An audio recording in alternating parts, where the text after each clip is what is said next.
Hi, how are you? Welcome back to my little hobby channel here. I haven't made a video in a while. I've been really busy, but now I have a chance. I had both my knees replaced a few days ago, so I have time. I'm going to get back into it, make some more, and so I thought I'd ease into it with a little chat about some books that I have accumulated over the years that maybe you'd find interesting. First one I'm going to talk about. After all, actually, this channel did start with a film about books, a video I made about top 10 nautical fiction. So it's not really part of YouTube or anything, but I think some of my subscribers, my 377 subscribers, might be interested in some of this. When I was about 16, 17, I used to walk across to the library in Dundrum, Dublin, and long before the internet, kids, there was libraries were a big thing. I came across this book, The First 100 Years of Nino Cochise. Now, Nino Cochise is the grandson of the famous Chief Cochise, who you might have heard about. He's a nephew of Geronimo, and he told his life story to this guy, A. Kinney Griffith. And the book basically recounts from his early days to the end of his life, as he approached his 100th year. It's an incredible story. He grew up, basically he was fighting, I won't say the pale faces, but it was Mexicans he was fighting in the Sierra Madre mountains around that area, around the Tex-Mex border. And usual type of Indian raids that we've seen in the movies, that kind of thing. He was partaking in those as a teenager. He then went on to become a chief of a branch of the Chiricahua Apaches when his uncle and that they treated with the American army who came to get them, General Crook, and they went off to a reservation.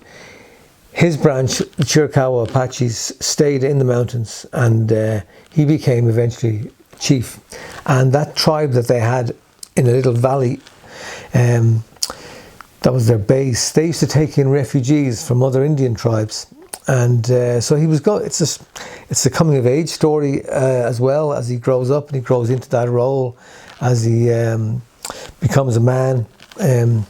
Lots of funny stories. It's told he's got a sense of humor. He becomes this chief. He goes on. The world develops. He becomes friends actually with a guy called Tom Jeffords, who is like a scout who did a lot of the negotiations between the Apaches and the US government. And later on then, American ranchers began to encroach on the area of the mountains that they were in, the land near the mountains.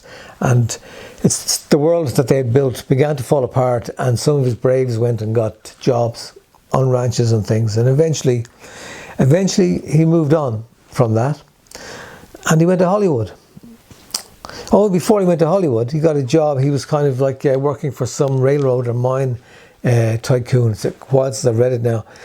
And he was like a bodyguard, tall, imposing guy with big black plaits and wearing, I don't know what he was wearing, but impressive looking gear. And he tired of that pretty quickly and went on with a friend to Hollywood, and they got into stunt work. So he was working as a stuntman in Hollywood. They went to make a movie about his grandfather, Cochise, who did the deal with the US government, and his friend Tom Jeffords was played by Jimmy Stewart in the movie. So he actually thought, being an imposing looking guy who was finding his footing in the business, that he'd go and try out and see could he get the role as his grandfather. So he, as I said, a tall, imposing looking guy, he went for the job, and the director took one look at him and said, "Nah, you're not the type." And they gave it to a Jewish guy from Brooklyn, Jeff from Away All Boats. What's his name? You know the guy I mean. That's who played him in the movie, his grandfather. After his time in Hollywood, he moved on further and he learned to fly, and he became a crop dusting pilot. and he spent some time flying planes, and eventually in a plane crash he lost a leg. And towards the end of his life, when this is all written down, he was touring America, touring fairs and that, with a little kind of show of Indian artifacts and things, Apache artifacts that he had, and presumably speaking about his life and his adventures. So I remember being blown away by the way one person could live so many different chapters in a life, going from typical Indian raids to losing a leg in a plane crash as a pilot. So that's the first 100 years of Nino Cochise. I used to read that in the library. Forgot all about it. Many years later, I was back in town, back in Dublin, and I went to see what the library was like then. No sign of that book, long gone. But one day I was in London, I was in Charing Cross Road. I was meeting somebody at the pub, the Porcupine, I think it's called, across the road from the Leicester Square tube station exit. And I was supposed to meet somebody, and I was early, so Charing Cross Road is full of bookshops. So I walked into a bookshop, staring me right in the face was that. So I couldn't leave that. Anyway, there's another book I picked up, which is Interesting Stories. Again, to do with the American West, and this one is called Recollections of a Rogue.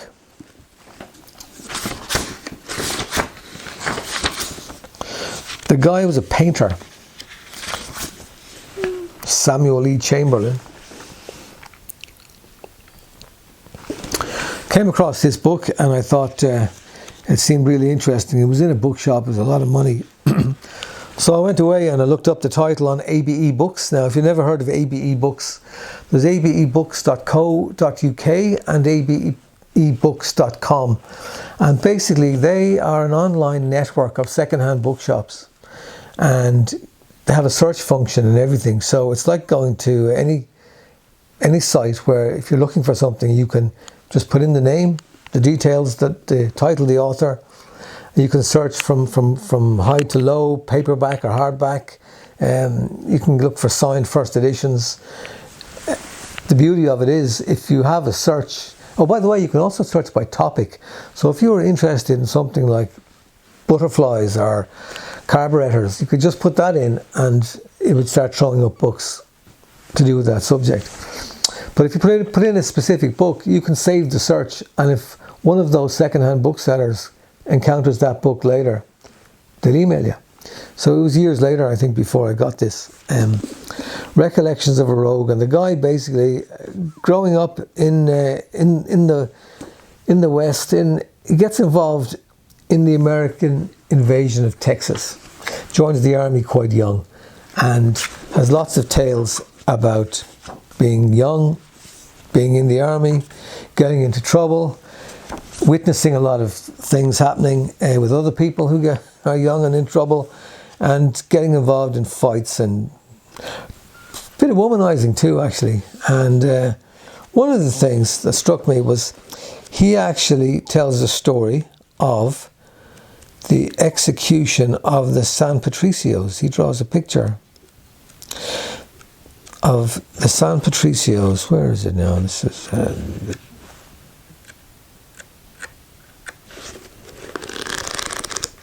more than one colour print. The San Patricios were a group of Irishmen who deserted from the American army when the American army was invading Mexico, and they were basically giving the Mexicans a pretty hard time.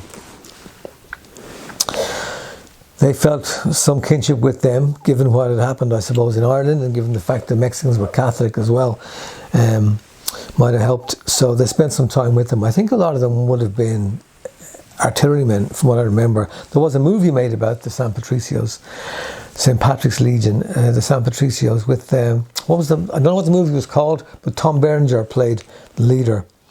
They were captured and they were executed in groups. One big group of them, about 30, I think it was 30, were executed together. What the Americans did was they had them sitting on the back of wagons and nooses around their heads and around their necks, and they were waiting as they looked at a town that the Americans were taking from the Mexicans, and they had to wait and they would be killed when the Mexican flag came down and the American flag went up.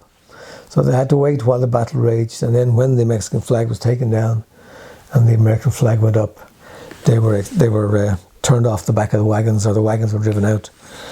But it's an interesting, odd book, I thought. It's told again with a lot of gusto and a lot of humour. Recollections of a Rogue Chamberlain. There are a few books that I like that I've accumulated, stories of people's lives, interesting lives. And one of them, I was voyage crew on a tall ship called the Jeannie Johnson, sailing to Spain. We were going from Waterford to Dublin that time, down to Spain, and there was a, can I do this? I better not. There was a deckhand on board, Jim, and Jim was telling me about this book called Nomad, and he said I'd love it, and it was about an Irish guy who ran away to sea, and he had quite a few adventures. So again, I used ABE books, and again it was years before it turned up. Nomad by C.J. McGuinness. This guy ran away to sea. He was from Donegal or Derry. Ran away to sea, had amazing adventures in the South Seas, fishing for pearls, all that kind of stuff, getting involved with all kinds of adventures, and came back in the 1920s to Ireland, got involved with the War of Independence and the old IRA, as we call them, the original IRA that fought for independence for the state against the British back in the 1920s, 2021, in which he was imprisoned and broke out of jail. There was cakes with files and all kinds of stories there, and then he was doing some gun running for them. And then after the War of Independence, he became aware that there was a Commander Byrd, an American explorer who had flown over the North Pole, and he was heading down to the South Pole for an expedition to fly over the South Pole. So he got himself involved in that expedition, and they sailed off in a square rigger, the city of New York, and went via Tahiti and places to get down to the South Seas and eventually Antarctic, and they set up a base there to send their planes off to fly over the South Pole. He then went, Prohibition was in place, so he was running rum. He was running, I shouldn't do this with pain-killing drugs. He was running rum, I think, from Cuba into America, and they had quite an interesting experience there. And he also then, what did he do after that? Anyway, he did loads of shit, basically, and he tells it well. At the end of the book, he explains that when he writes all this down, he's planning on his next adventure, which is to go in the 30s. He's heading off to Soviet Russia, which people back then were hearing good things about, and he was going off to see what that was like.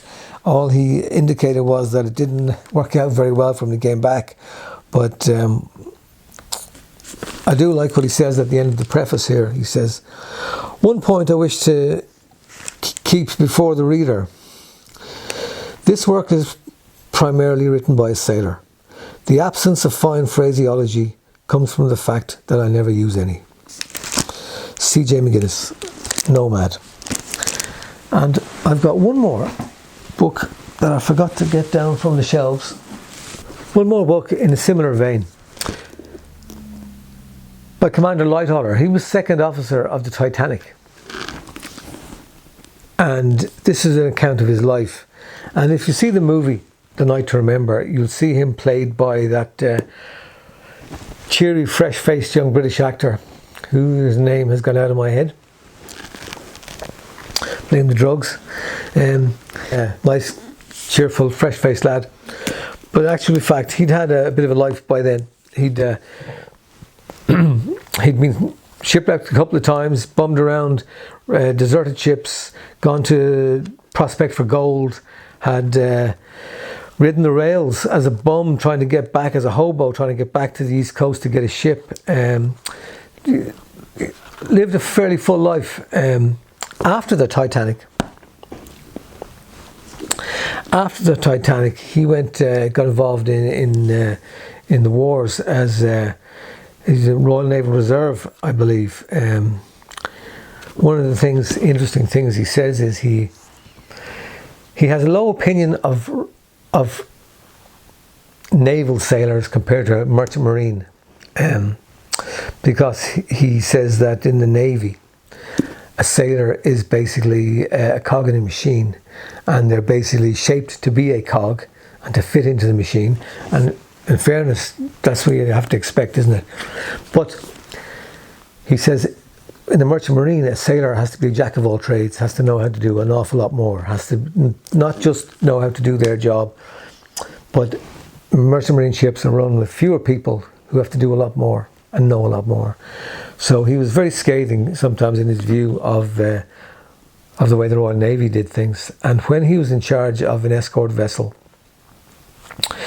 he threw away the rule book basically, and said that if somebody saw a periscope, instead of the person who saw the periscope reporting it to their petty officer or whoever who would report it to the officer who would send a message to the bridge, or eventually get the message to the bridge that somebody had seen a periscope.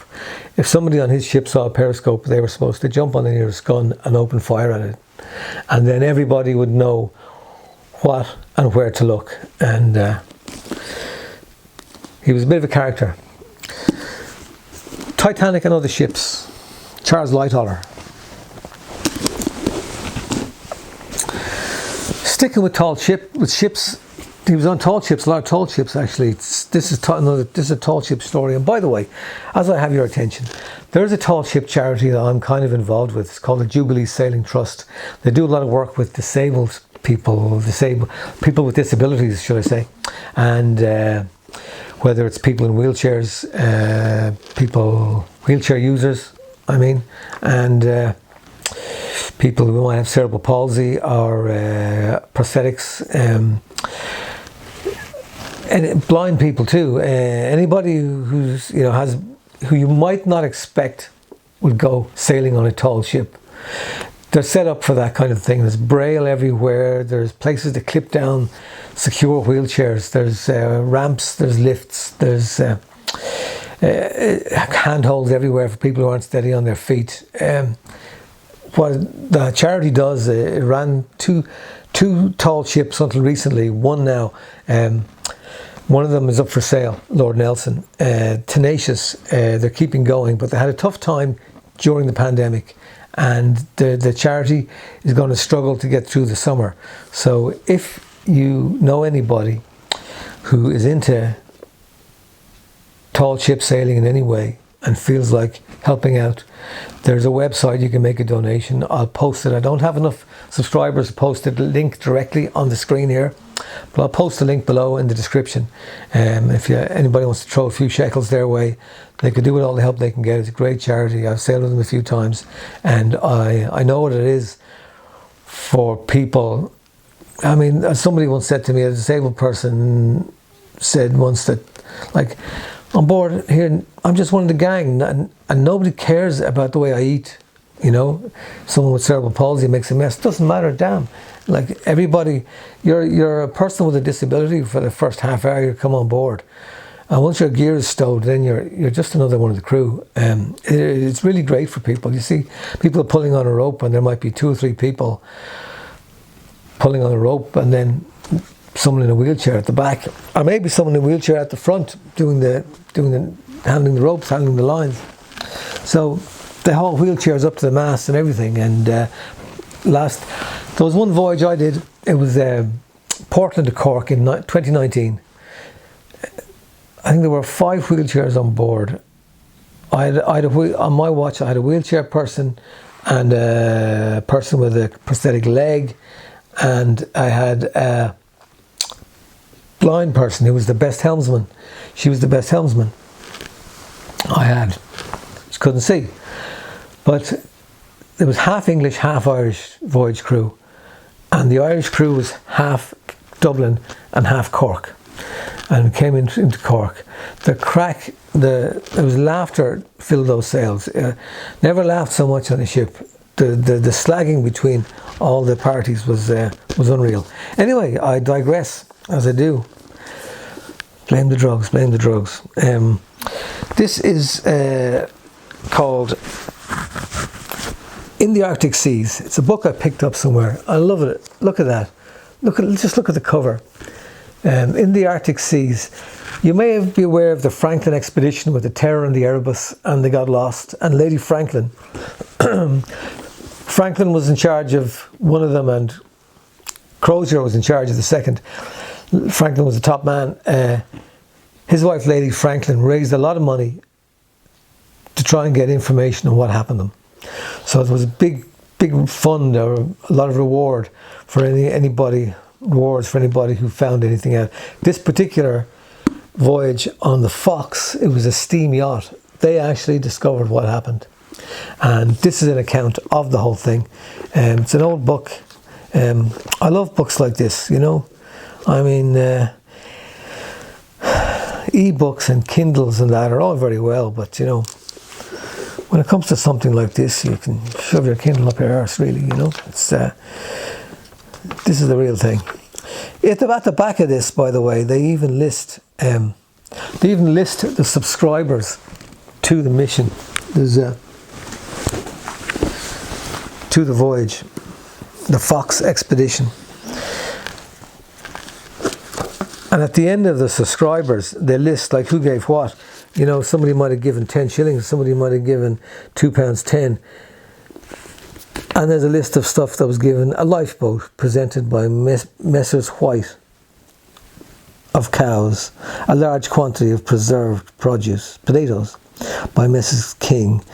Apparatus for lowering a boat at sea, so on. A stove by Mr. Burke. And then it says, at the very end, it says, apparatus for reefing topsails from Mr. Cunningham, the inventor. Apparatus for reefing topsails. I wonder, was it something that they felt they were obliged to accept and put up with? Or did they find it useful? On your behalf, I looked it up. There was a method invented by Mr. Cunningham for reefing topsails from the deck. And it basically involved a topsail that had a split down the middle, about halfway down, hang from the topsail yard. The split to allow the gear was halfway down, and then you could actually lower the topsail and roll it. So you could lower the topsail yard and roll it, and it would keep it taut. As the topsail yard was halfway down, you would have half the size of topsail. Apparently sailors didn't like it, A, because it was to do away with sailors, and B, because it didn't always work. But it was basically an early roller furling yard. A narrative. Discovery of the fate of Sir John Franklin and his companions by Captain McClintock. Now, what other little interesting books might I have? Here's a book, Jail Journal. This is an old book now. Jail Journal. John Mitchell was one of the leaders of a rebel movement that was in the 1840s. And he was arrested and transported. And they were called the Young Irelanders, the movement. And this book, Jail Journal, is his account of basically living on British ships for most of that time, from the UK, from being imprisoned in the UK, going on a prison hulk across to Barbados. From Barbados, they went down to South Africa. And it's an account of life on board, basically. There's a bit of politics thrown in. He's always consciously trying to get in touch with the movement and see how things are going and all that. But it's also an account of what life was from that side of the bars in a prison ship. And like when they got to South Africa, they were going to release some convicts there, or not release, but they were going to put convicts ashore there to work.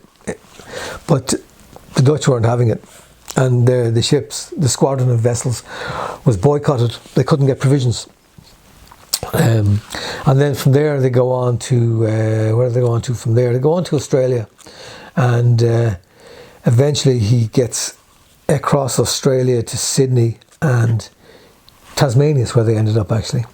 He goes from Tasmania to Sydney, and he manages to slip away and escape under a false name. His family were sent out to join him, and they all got away, and they sailed from there to San Francisco.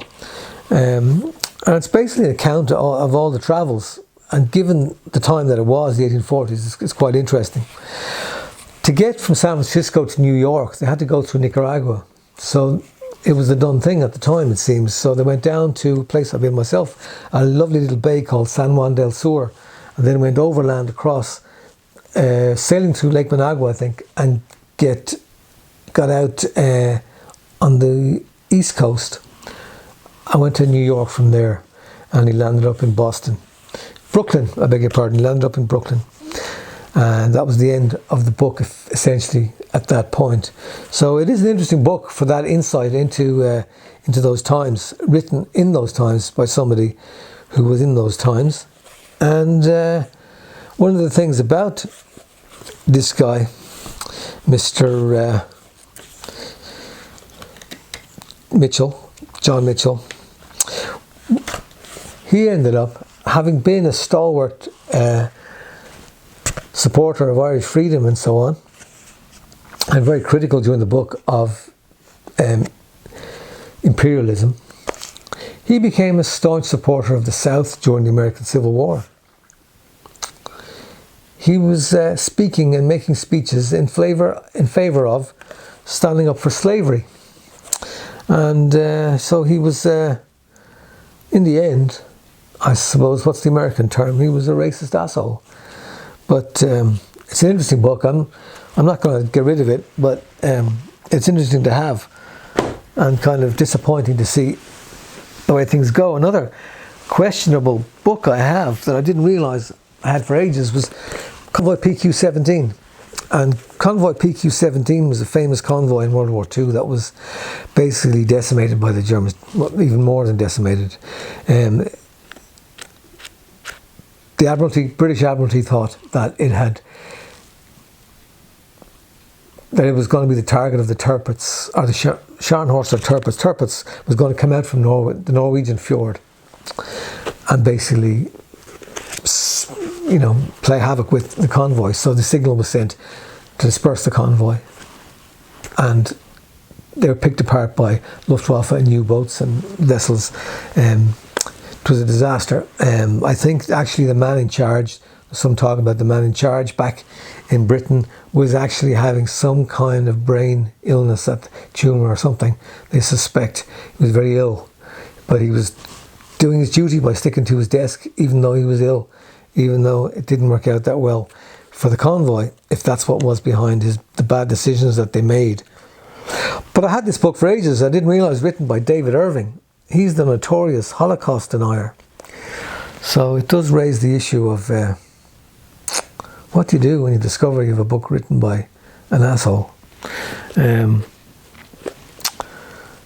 What do you do? What do you do with Michael Jackson's music now? I mean, it's all it's fine if it's Gary Glitter done for child abuse. His music was shit anyway, but a lot of people like Billie Jean and music like that. We're probably still going to hear Michael Jackson's music, even though we know he was abusing children. Look at how we tolerate Roman Polanski, who raped a child of 13 and got away with it, never paid a penalty for it. And we had people like the good and the great from Hollywood signing a letter saying that he should be let go when the French police or the Swiss police arrested him there not too long ago, and were going to extradite him to the States. And people like who I can't remember all the names now. Tilda Swinton was one, Wim Wenders, and Michael Scorsese all signed a letter saying that he should be released because it was wrong to send him back, because he was a good film director. It's kind of laughable, isn't it? And then if the Catholic Church took that approach, what would people say? If a plumbers union said, "Oh, don't make that child abusing plumber face up to justice because he's a very good plumber," but I don't know. They seem to think that being an artist means, oh, you should be given a free pass to rape a 13-year-old girl. I don't know. Martin Scorsese, cop the fuck on. I shouldn't make these when I'm on drugs. Now, this I was going to mention. This is another book I really like. I was sent it by a friend of mine. I think he might have sent it to my father. My father was a radio officer. This is a history of important signals that were sent at sea. Basically a compendium of little stories relating to it. Put together by Jack Broom. And Jack Broom is actually the man who was in charge, the officer in charge of the escort for convoy PQ-17 and who ordered the convoy to disperse. So that, I think that features in here as well. Anyway, that's another naval book, and I just love that picture on the front too. I love that artwork. Make a signal, Jack Broom. What else have I got here? There was a time in Ireland many years ago when everybody had a party piece. If you went to a party, you sang a song. You'd have something that you would be good at and know, and be tough on the likes of me who can't sing. But people who can't sing generally did a recitation. And I suppose my generation would have been people who had party pieces. We would have been taught as kids to have a party piece. I can remember we'd go drinking in Tottenham, we'd end up in a certain house in Seven Sisters, and there'd be a fella there from Kilkenny who was a quiet lad, but he'd close his eyes and throw his head back and sing "Black is the colour of my true love's hair." It was fantastic just to be able to have something. But for a lot of people, don't have anything. Recitations are the way to go. And I don't know how common this is around the places and in the UK, but there's an American guy, he's an English guy originally, Robert Service. He wrote rhymes, poems, call them what you want. One of the most well-known ones was the shooting of Dan McGrew, or Dangerous Dan McGrew. The Call of the Wild was it one. He wrote The Law of the Yukon. He left the UK and he travelled, basically, pretty much like Jack London, to the camps and the mines and so on. And there's a poem. There's a certain sense of irony too. There's a poem there, The Harpy, about a fella who painted a picture of a prostitute and they ended up selling it as a portrait of the Madonna. But great old songs. I knew there was a guy, I picked coffee with a fella once from West Cork, down around Timoleague, Bandon, there's somewhere, a fella called Dinjo, and his party piece was to do the cremation of Sam McGee. So it was those kind of poems that, if I see any of them here, the cremation of Sam McGee, the kind of cadence that they have.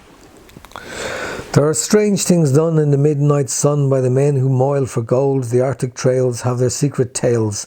They would make your blood run cold, and so on.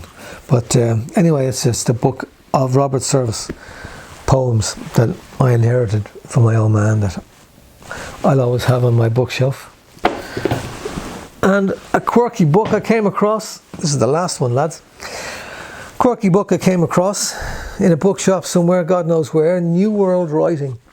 And this is a collection of things that publishers are about to publish. Fiction, drama, poetry, criticism, essays, excerpts from things.